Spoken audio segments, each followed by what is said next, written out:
Summer 2025. Hello. Today I'm here to recommend you 6 books that I think are great reads for the summer of 2025. Ignore my wrinkled shirt. I didn't feel like ironing it. Now, when I think of summer, 3 main things pop into my head. 1, obviously heat. Heat is the biggest thing, especially down here in the South.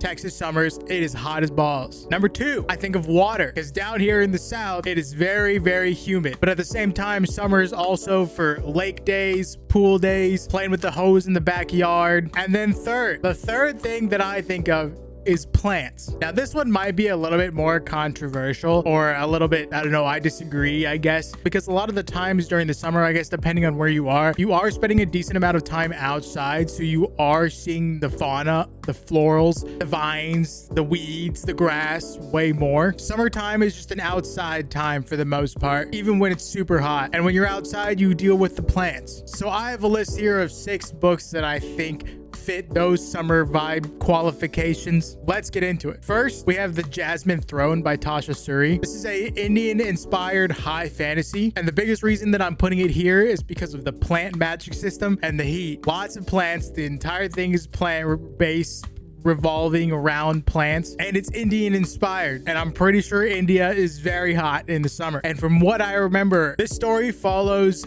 2 people: an imprisoned princess in isolation, kind of in exile after refusing to bend to the emperor or the big boss's will. And the second person it follows is a maidservant who is already working there in the place where the princess is being held. She is content to be anonymous. She is content to just sit there and do her job so long as nobody finds out her secrets. Nobody finds out what she can do. But one day the princess witnesses the secret of her maidservant, and their destinies forever become intertwined. Like I said before, hot plants, slow burn, steamy, not steamy at all, but slow burn.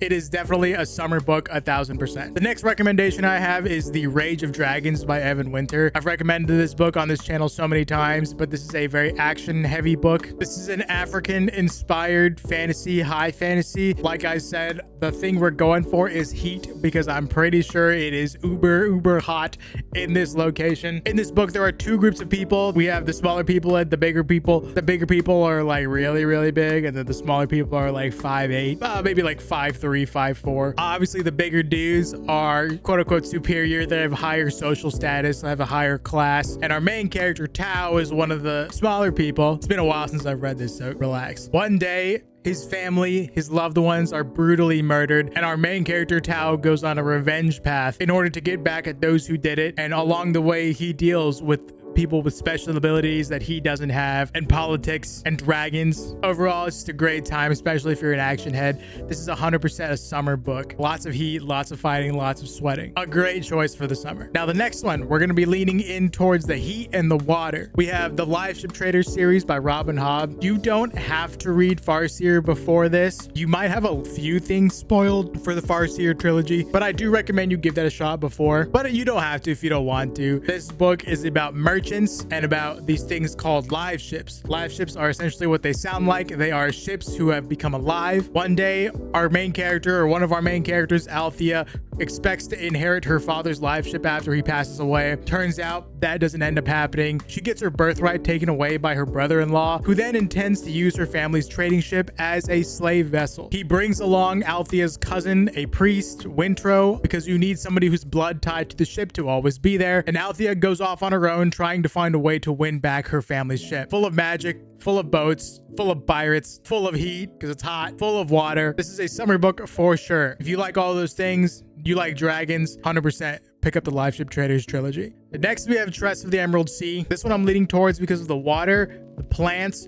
I actually don't remember if it's hot or not in this world or in the area of the world that this takes place in. I think it is, though. This is a kind of reverse Princess Bride. One day, a girl who lives on this island in this village, her beloved is taken off and kidnapped by a witch. So she goes on a pirate adventure to save him. The magic system is really cool. It is based around spores, around plants. It's super freaking amazing. The narration, the writing style in this book is so funny. It is so good. It is so whimsical. This is like a fairy tale for adults. It's not a heavy read whatsoever, but it definitely does give summer vibes when you are consuming it. When I think about it, this actually isn't water based, I guess, because the sea that the boat travels on, the pirate ship, is made out of spores, out of plants. So there is no water ocean, but it's still a sea. You know what I mean? The vibe is still there. The summer beach vibe when you're reading it, probably not when you're living it, when you're actually there, because there's no water on the ground, but that doesn't matter. You know what I mean. Summer vibes, pirate ships. Check it out. Next, we have another pirate story. That's 3 pirate stories in a row, dude. That's crazy. The Adventures of Amina Al-Sirafi by Shannon Chakraborty is a Muslim